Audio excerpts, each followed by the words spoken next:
सुरुवातीला एक महत्त्वाची बातमी पुण्याच्या राजकीय वर्तुळातून। पुण्यामध्ये आघाडीचा पेच सुटण्याची चिन्ह आहेत। काँग्रेस राष्ट्रवादीची बैठक संपलेली आहे। जिथे एकमत आहे तिथे आघाडी होतील असं सूत्रांकडून समजतंय। जिथे जमणार नाही तिथे मैत्रीपूर्ण लढत असू शकते अशी ही माहिती मिळते। आपण याबाबत अधिक माहिती घेऊया आमचे प्रतिनिधी नितीन पाटणकर यांच्याकडून। नितीन, काय नेमकं आघाडीचं चाललंय? हेमाली, आज दुपारपासून आघाडीमध्ये पुन्हा चर्चा सुरू झाली। अजित पवार राष्ट्रवादीच्या वतीने स्वतःच्या चर्चेमध्ये सहभागी झाले होते। काँग्रेसच्या वतीने विश्वजित कदम, शहर काँग्रेसचे अध्यक्ष रमेश बागवे आणि इतर नेते देखील या चर्चेत सहभागी होते। ही चर्चा आता संपलेली आहे।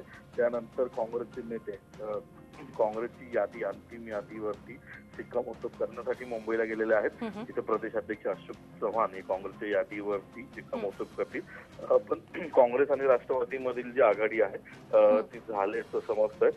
ज्या ठिकाणी 5 ते 7 प्रभाग असे आहेत ज्या ठिकाणी दोन्ही काँग्रेसचा वाद होता, त्या जागा सोडून बाकीच्या ठिकाणी आघाडी करण्याचा निर्णय त्यांनी घेतल्याचं सांगण्यात येत आहे। आणि ज्या वादग्रस्त जागा आहेत त्या ठिकाणी मैत्रीपूर्ण लढत होईल।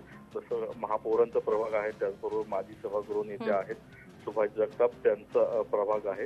आता विद्यमान स्थायी समितीचे अध्यक्ष आहेत आणि विद्यमान महापौर काँग्रेस आणि राष्ट्रवादीचे स्थायी समिती अध्यक्ष, ते एकमेकांसाठी जागा सोडण्यासाठी दोन्ही पक्ष आग्रह होते। तो प्रभाग असेल। या प्रभागांमध्ये मैत्रीपूर्ण लढती होतील अशा प्रभागांमध्ये, आणि इतर ठिकाणी या काँग्रेस आणि राष्ट्रवादीची आघाडी होईल असं दिसतंय। नक्की, धन्यवाद नितीन, आपण दिलेल्या या सविस्तर माहितीसाठी। पुण्यामध्ये राष्ट्रवादी आणि काँग्रेसची बैठक संपलेली आहे, त्यामुळे पुण्यामध्ये आघाडीचा पेच सुटू शकतो अशी सूत्रांकडून माहिती आहे। जिथे एकमत तिथं आघाडी होईल अशी शक्यता आहे। झी 24 तास रहा एक पाऊल पुढे।